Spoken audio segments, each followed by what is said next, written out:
Putin attend G20 summit in India. Kremlin clears his diary. President Putin जो previous to G20s थी जो कि Indonesia और रोम में थी उसमें वो नहीं गए, उनकी जगह उनके फॉरेन मिनिस्टर और जो दूसरी अथॉरिटीज थी वो उसमें शरीक होती रही। लेकिन इंडिया में होने वाली G20 में प्रेसिडेंट पुतिन शरीक हो। नरेंद्र मोदी की जो हुकूमत है वो मुंह तोड़ जवाब देगी पाकिस्तान को। ये माहौल क्यों बनाया जा रहा है? आप डर रहे हैं, ठीक है, डर आपका बचा, क्योंकि आप भी नविश्ता दीवार पढ़ सकते हैं। पाकिस्तान की एक लॉन्ग हिस्ट्री है एंटी इंडिया ग्रुप्स और मिलिटेंट ग्रुप्स को पालने की। आपने करना क्या? मुल्क का सत्यानाश तो हो गया है, आप कह रहे हैं कोई दरखास्त नहीं, लेकिन इससे जो इंडिया है उसकी शोभा भी बढ़ेगी। वो इसलिए देखें, एक तो G20 ऑलरेडी खैर वो करवा ही रहा है, सब कंट्रीज आ रहे हैं, लेकिन प्रेसिडेंट पुतिन जो प्रीवियस टू थी इंडोनेशिया और रोम में उन G20s में नहीं गए और अब अगर इसमें शामिल हो जाते हैं और ये पता चल जाता है तो फिर डायरेक्ट आ जाएगा कि देखिए हमने उनको बुलाया और वो आ गए।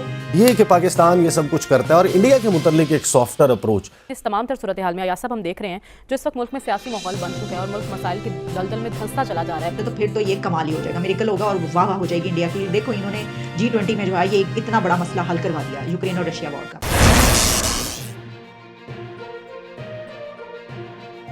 इस वक्त मेरे सामने ब्लूमबर्ग ओपन है जिसमें ये न्यूज़ पब्लिश हुई है कि हो सकता है कि इंडिया में होने वाली G20 में प्रेसिडेंट पुतिन शरीक हों। इसमें लिखा गया है कि will Putin attend G20 summit in India, Kremlin clears his diary. कुछ और इसकी डिटेल्स हैं। अब क्या प्रेसिडेंट पुतिन G20 जो कि सितंबर में मीटिंग है उसमें शरीक होंगे, उसमें आएंगे इंडिया?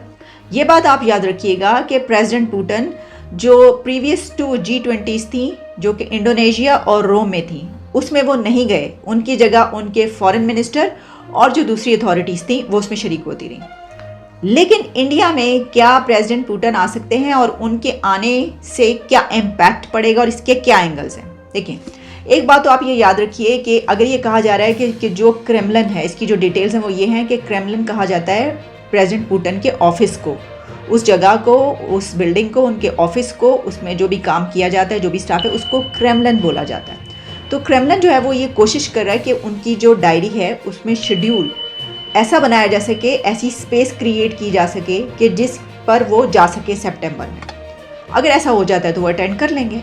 अच्छा, वो क्यों ये अटेंड करेंगे? पिछली दो क्यों नहीं गए और इतना ज़्यादा इम्पैक्ट क्यों पड़ेगा? इसकी वजह ये है कि G20 की जो अभी फॉरेन मिनिस्टर्स की समिट थी उसमें ये कहा गया कि रशिया यूक्रेन वॉर ने डोमिनेट किया। ये तो अपनी जगह पर, लेकिन इससे जो इंडिया है उसकी शोभा भी बढ़ेगी। वो इसलिए कि देखें, एक तो G20 ऑलरेडी खैर वो करवा ही रहा है, सब कंट्रीज आ रहे हैं, लेकिन प्रेसिडेंट पुतिन जो प्रीवियस टू थी इंडोनेशिया और रोम में उन G20s में नहीं गए और अब अगर इसमें शामिल हो जाते हैं और ये पता चल जाता है तो फिर डायरेक्ट आ जाएगा कि देखिए हमने उनको बुलाया और वो आ गए।